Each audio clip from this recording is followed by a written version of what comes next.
Kalau kita ditanya perilaku apa saja yang pernah kita lakukan di masa lalu, mungkin kita akan lupa.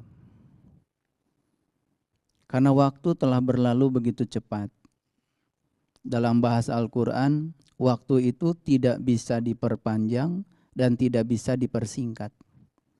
Waktu adalah waktu berjalan apa adanya.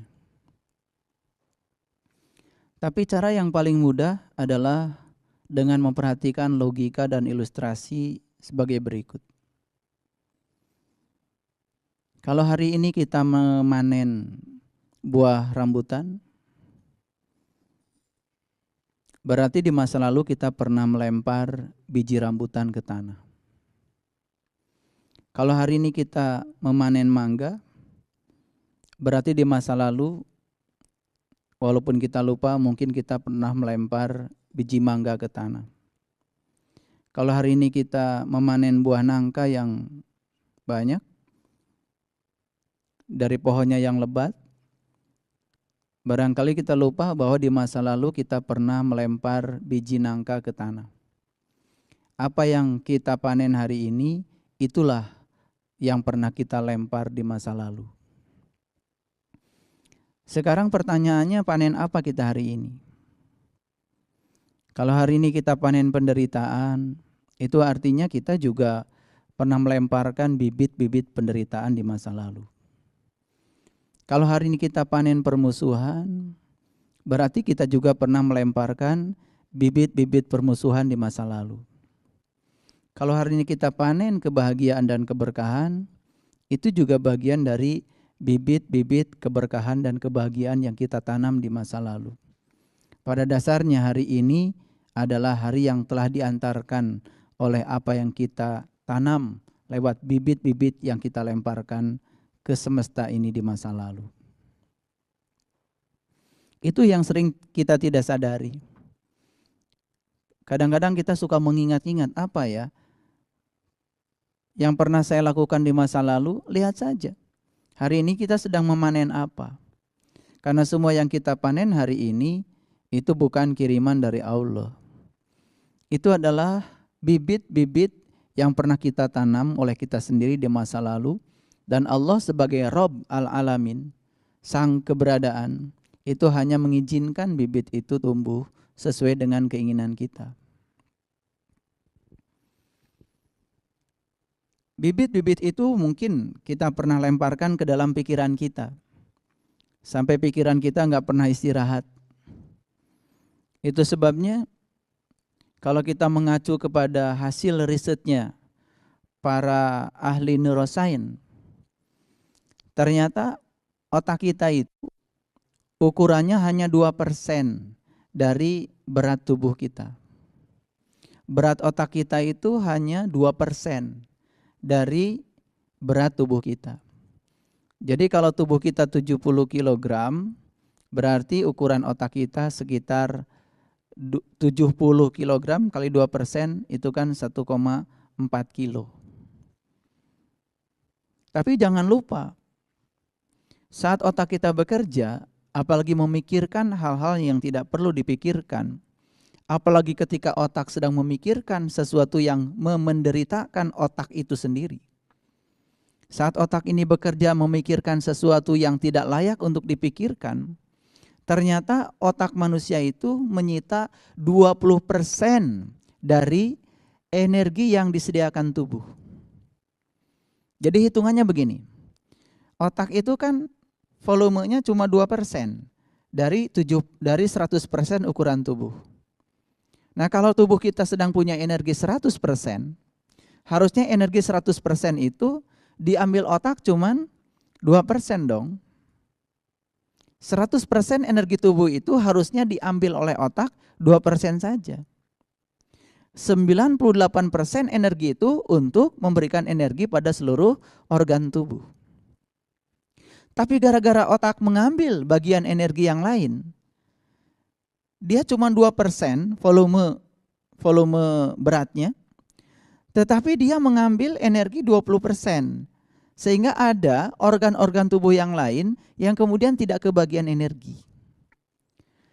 Makanya lihat orang-orang yang dalam kehidupannya itu berjibaku dengan pikiran-pikiran yang negatif, berjibaku dengan sudut pandang yang memenderitakan, biasanya sangat rentan dan mudah terkena penyakit.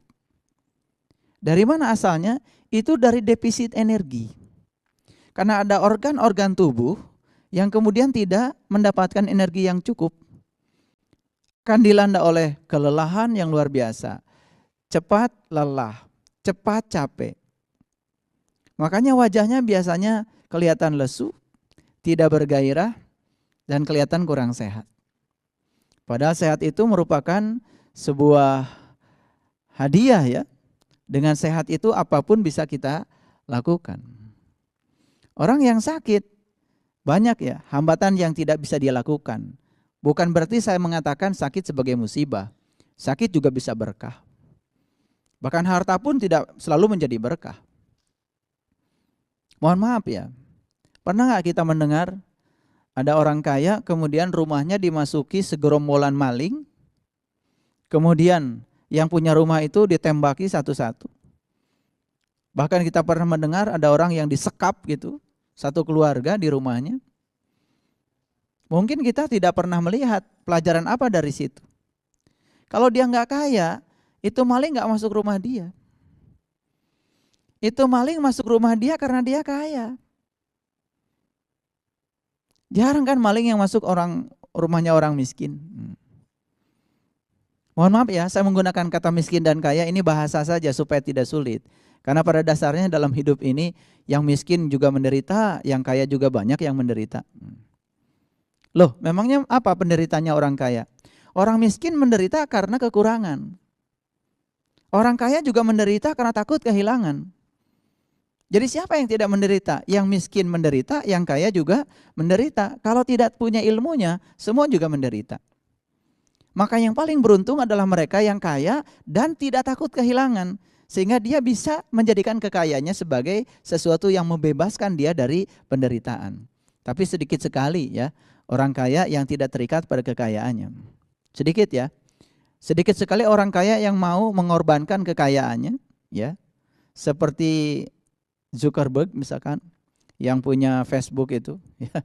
Dia menyumbangkan 90% ya semua pemasukan Facebook itu untuk donasi lembaga-lembaga sosial. Saya kira itu sangat islami sekali ya. Maaf ya, saya berbicara sangat islami. Perilakunya sangat luar biasa, sangat lembut. Orang yang ahli di dalam olah napas, memberdayakan napas, ya udah lembut, cara tarik napasnya, buang napasnya, kesadarannya sudah terfokus pada napas.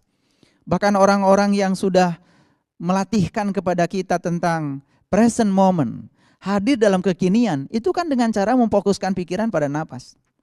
Karena saat pikiran difokuskan pada napas, pikiran itu tidak terlempar ke masa lalu, tidak terlempar ke masa depan. Dia hadir sepenuhnya dalam kekinian. Masa lalu tinggal sejarah, masa depan masih misteri. Sebetulnya hidup kita tuh saat ini. Makanya kalau saya ditanya siapa orang yang paling penting, ya tentu saja orang-orang yang sedang berada dengan hidup kita saat ini, yang sedang menghidupi kita di saat yang paling penting. Karena saat yang paling penting adalah saat ini, bukan masa lalu, bukan masa depan, tapi saat ini. Saat yang paling penting adalah saat ini. Makanya orang yang paling penting adalah orang-orang yang sedang menghidupi kehidupan kita saat ini. Dan tentu saja kalau kita cerdas, apa yang harus kita lakukan pada orang-orang penting? Lakukan tindakan yang penting. Nah, tindakan yang penting yang tentu saja tindakan yang membuat orang lain bahagia. Jadi kembali lagi kepada pikiran tadi yang menyedot energi 20%. Sehingga pikiran tidak pernah bisa istirahat.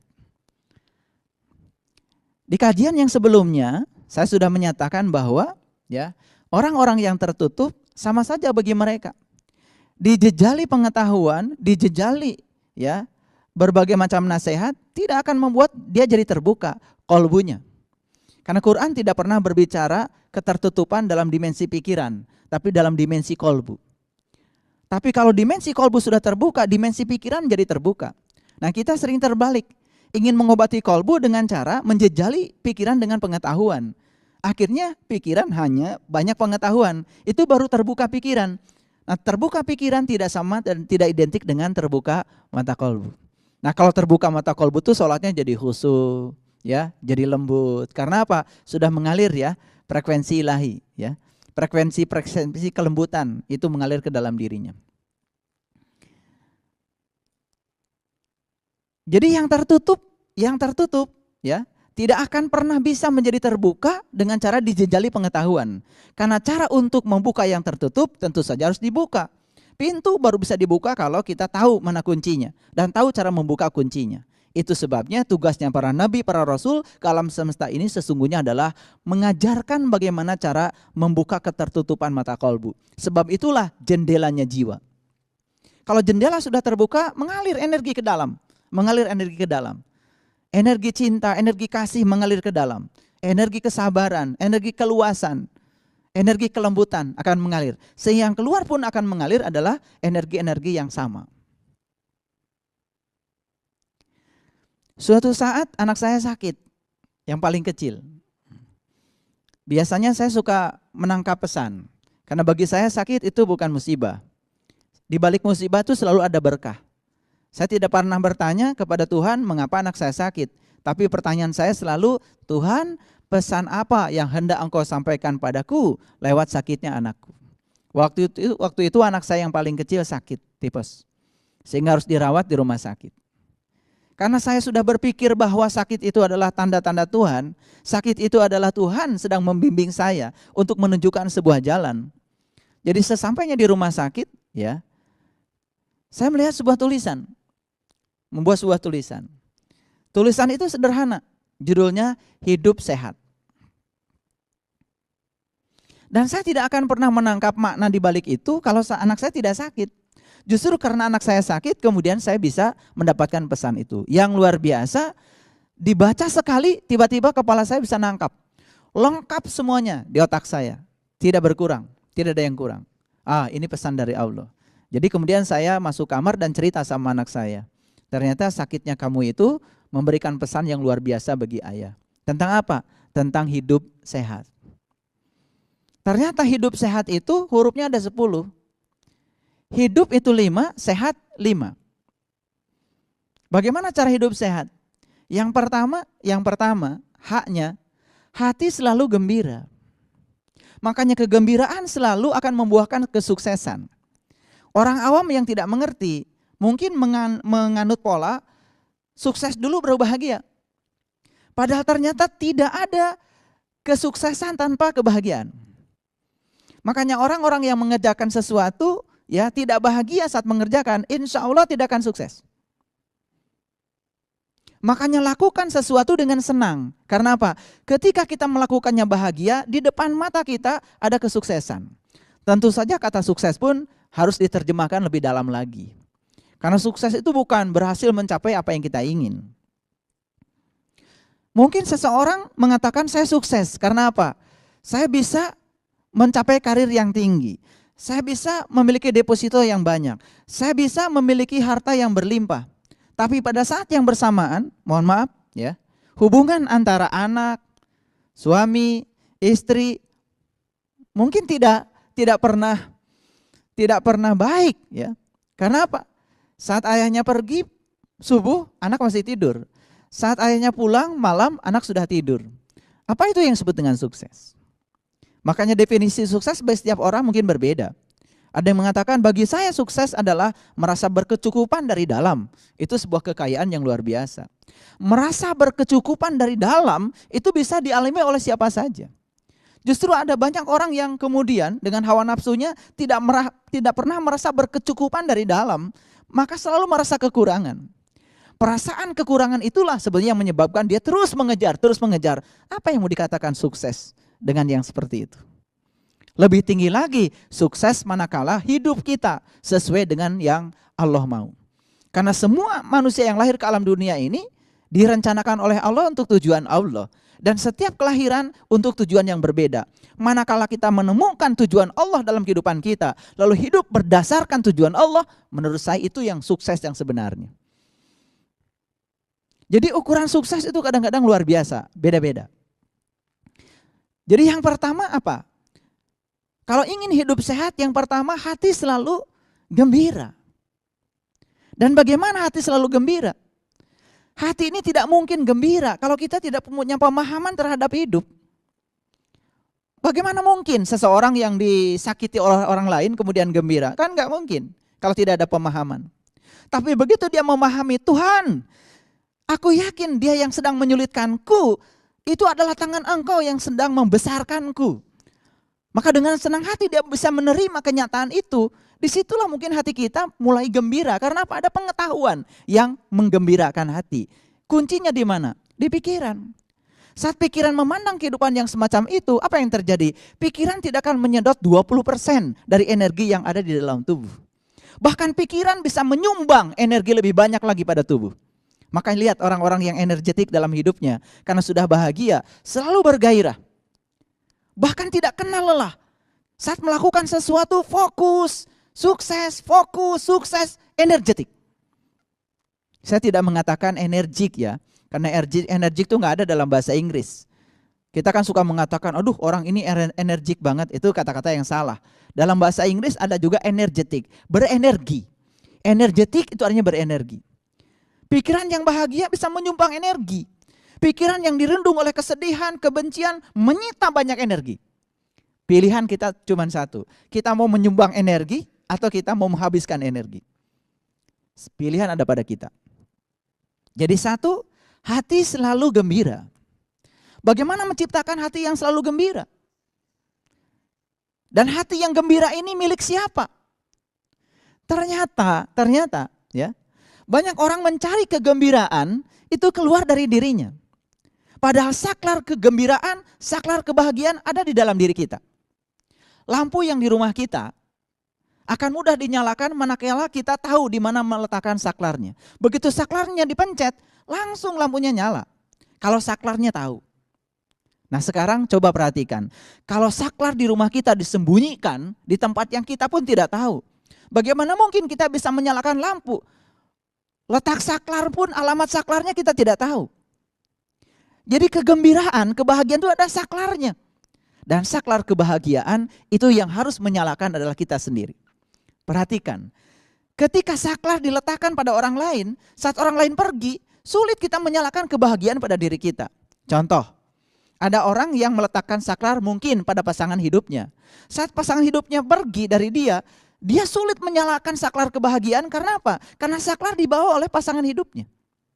Ketika orang meletakkan saklar pada uang, ketika uang ada, mudah menghidupkan kebahagiaan. Saat uang tidak ada, kebahagiaan tidak akan mudah dihidupkan. Saklarnya tidak ada.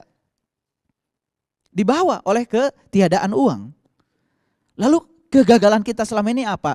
Kita selama ini sering meletakkan saklar di tempat yang keliru. Harusnya saklar kebahagiaan letakkan di dalam diri kita. Kebahagiaan itu adalah pilihan. Kebahagiaan itu adalah putusan kita. Saya mau bahagia, tidak bahagia, itu keputusan kita. Walaupun untuk keputusan itu diperlukan pengetahuan. Maka cari pengetahuan yang mendorong kita untuk bahagia. Dalam keadaan bahagia, apapun yang kita lakukan pasti akan sukses. Saya sering cerita pada mahasiswa saya, kalau kamu belajar fisika tidak bahagia, tidak akan sukses. Kalau kamu mengerjakan tugas-tugas dari saya tidak bahagia, kamu tidak akan sukses. Karena syarat untuk sukses harus bahagia melakukannya. Makanya saya sering mengatakan, temukan bakatmu dan lakukan sesuatu sesuai dengan bakatmu, dan saat kau melakukannya, kau akan melakukannya dengan bahagia, kesuksesan di depan Anda. Dan itu akan membuat seseorang menjadi sehat. Aneh kan, kita kuliah di jurusan yang salah, kemudian kuliah menjadi stres. Kenapa? Karena saat kita belajar kita tidak bahagia, tidak happy dengan jurusan yang kita ambil. Kan itu kita sedang menyiksa diri kita sendiri. Nah itu karena kita tidak mengerti bakat kita sendiri. Jadi yang pertama, hati selalu gembira. Bagaimana latihan hati selalu gembira? Kuncinya sederhana. Pertama, nyalakan dulu saklar kebahagiaan dalam diri kita. Pastikan bahwa saya setiap saat akan gembira, akan bahagia. Itu keputusan dari dalam diri kita. Yang kedua, latihannya adalah bahagiakan banyak orang. Karena apa? Ternyata kebahagiaan itu kita rasakan luar biasa saat kita melihat orang lain bahagia yang dibahagiakan oleh kita. Sederhana bukan? Bahagiakan banyak orang.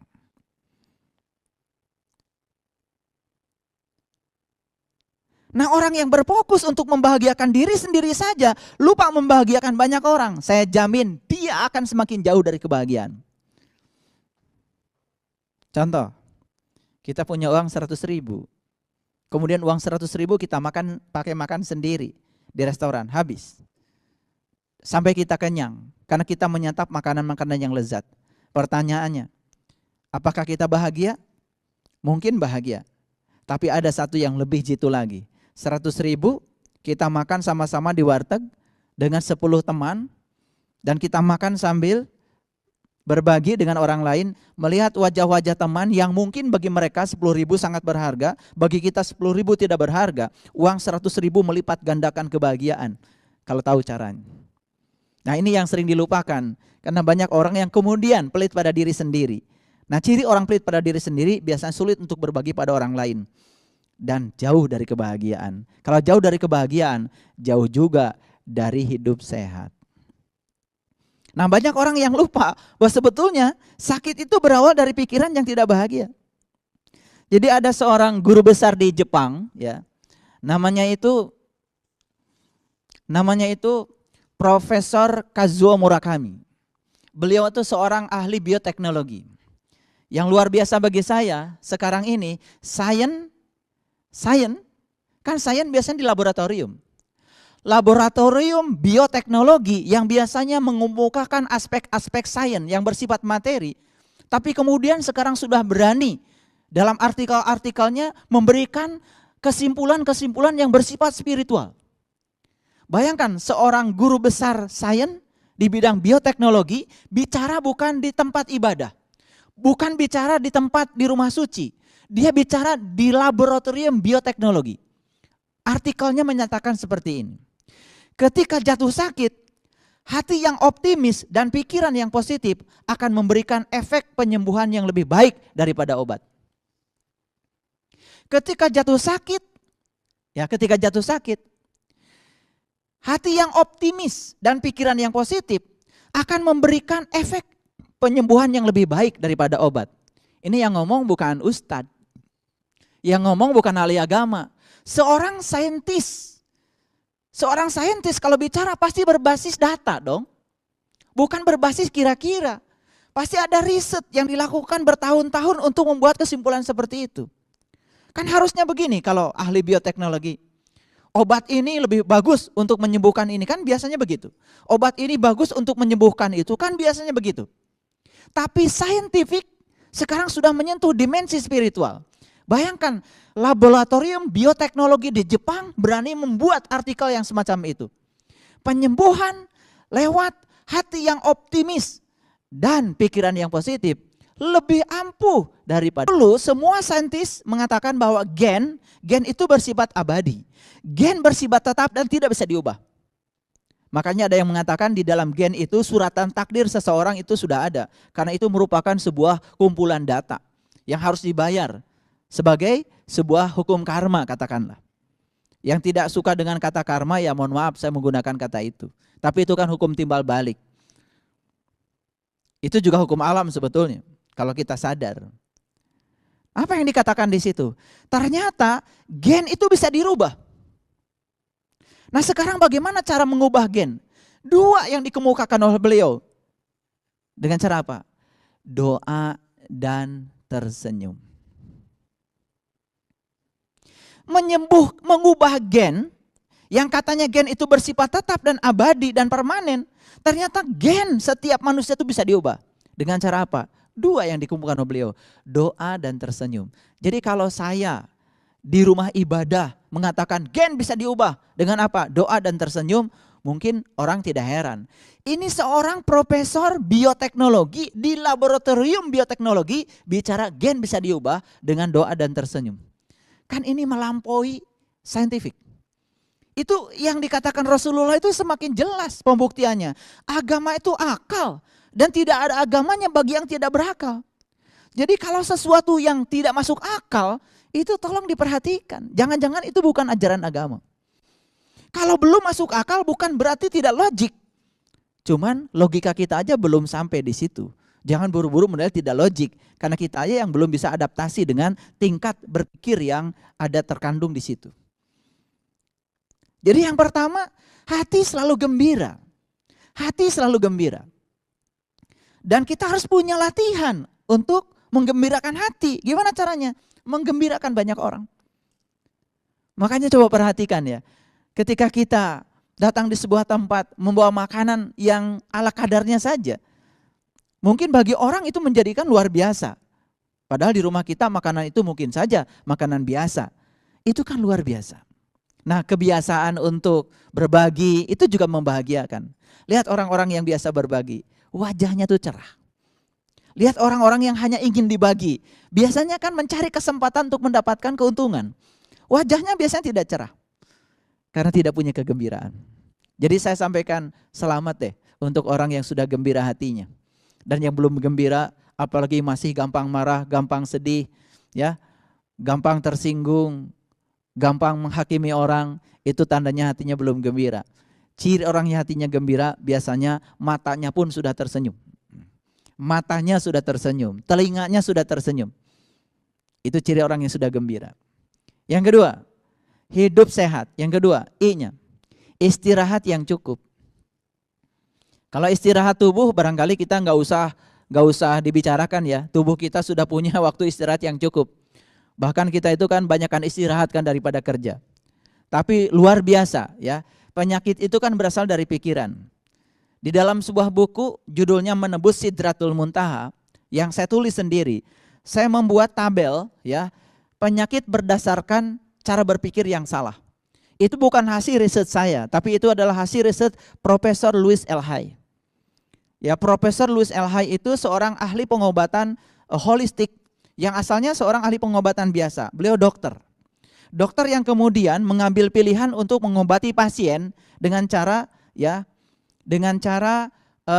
memberikan sugesti dan pikiran positif. Barangkali sejalan dengan Profesor Kazuo Murakami. Itu yang disebut dengan fenomena placebo. Fenomena placebo itu seperti ini. Ada dua orang punya penyakit yang sama, satu dikasih obat beneran, satu dikasih obat yang palsu. Tetapi yang dikasih obat yang palsu ini diberikan keyakinan-keyakinan yang tambahan. Kamu pasti sehat, dioptimiskan pikirannya, dipositifkan pikirannya, dioptimiskan hatinya. Ternyata dikasih obat enggak betulan, ternyata sembuh lebih cepat daripada yang dikasih obat betulan. Barangkali kita ya kalau datang ke dokter suka ada sugesti kan. Begitu kata dokter obatnya mahal, ini obatnya mahal gitu. Padahal obat biasa. Kata mahal sudah mensugesti kita, karena mahal biasanya berhubungan dengan cepat sembuh kan.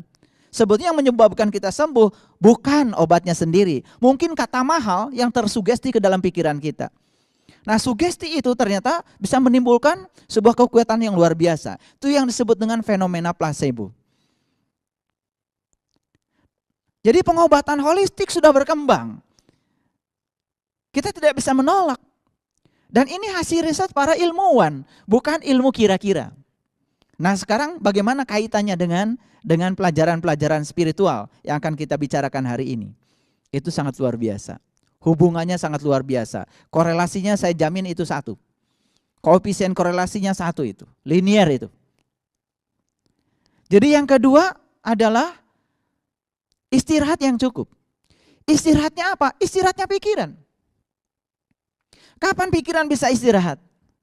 Karena pikiran itu suka loncat ke masa lalu, suka loncat ke masa depan. Kadang-kadang pikiran tidak pernah hadir di masa kini. Satu-satunya cara untuk belajar istirahat pikiran adalah menyadari nafas. Duduk tenang, pejamkan mata, kemudian fokuskan pikiran pada nafas. Fokuskan pikiran pada ujung batang hidung. Lakukan tidak usah lama, 10 menit aja sehari. Maka kita terbiasa untuk bersyukur dengan kehidupan hari ini.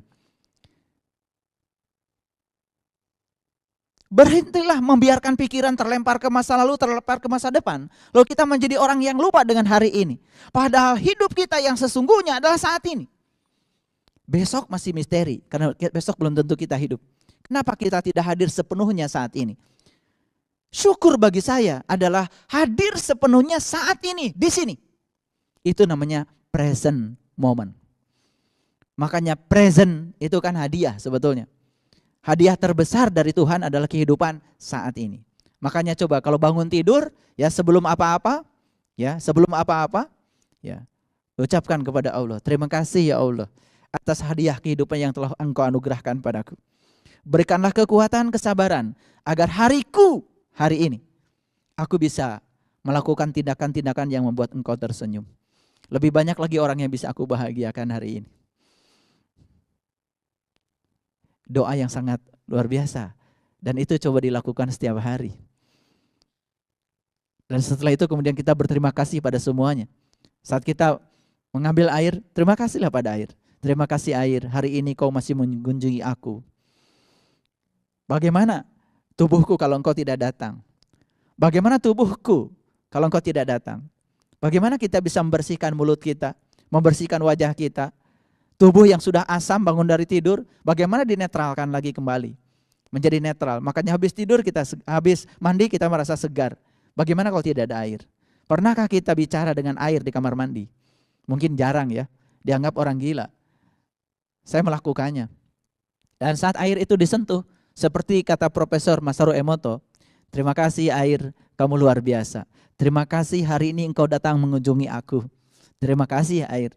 Saat air diucapkan terima kasih, semua rekaman data terima kasih yang kita ucapkan mewujud menjadi energi. Dan energi akan mengubah struktur kristal air. Sehingga struktur kristal air menjadi heksagon.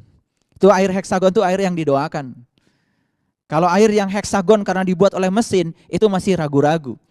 Belum ada riset yang sungguh-sungguh menyatakan bahwa mesin bisa membuat air yang biasanya mungkin tidak heksagon menjadi heksagon. Risetnya itu belum ada. Tetapi kalau air didoakan, menurut Profesor Masaru Emoto, itu langsung heksagon. Dan struktur kristalnya diamond. Diamond itu apa? Diamond, berlian. Indah dipandang. Luar biasa. Jadi ini ada hubungan antara sains dengan spiritual yang tidak bisa dipisahkan. Jadi yang kedua, istirahat yang cukup. Saya sedang berbicara istirahatnya pikiran. Karena pikiran yang tidak istirahat, bahkan sedang tidur pun masih berpikir. Cemas, khawatir. Perhatikan, itulah bibitnya penyakit. Makanya Profesor Louis L. Hay membuat daftar penyakit berdasarkan kesalahan berpikir. Kalau kepala sakit, ini kesalahan berpikirnya. Kalau pinggang sakit, ini kesalahan berpikirnya. Kalau lambung sakit, ini kesalahan berpikirnya. Bagaimana mengobatinya? Diubah cara berpikirnya. Tanpa obat. Luar biasa. Dan kita selama ini barangkali yang awam mengatakan mungkin obat itu sebagai material yang menyembuhkan. Padahal sebetulnya obat itu mungkin hanya menghilangkan rasa sakit, tapi sugesti terhadap obat mungkin itu yang memberikan kesembuhan pada kita.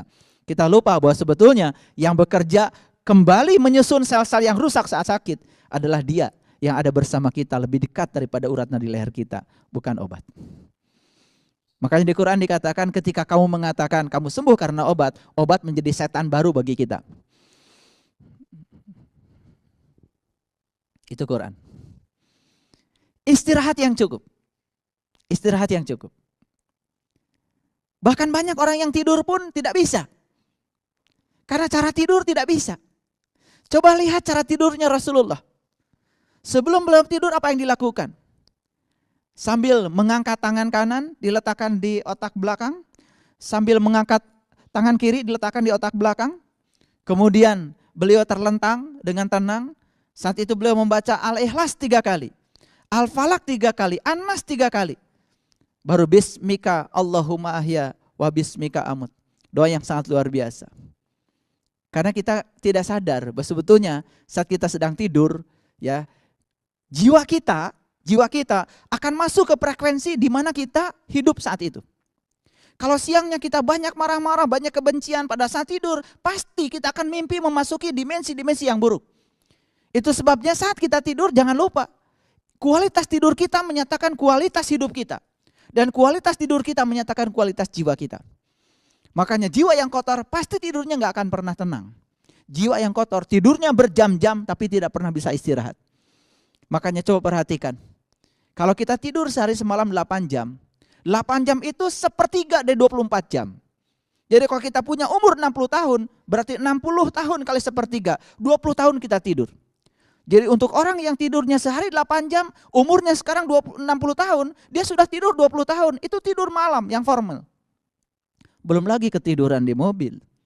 Belum lagi ketiduran lagi pengajian. Nggak dihitung. Berapa jam?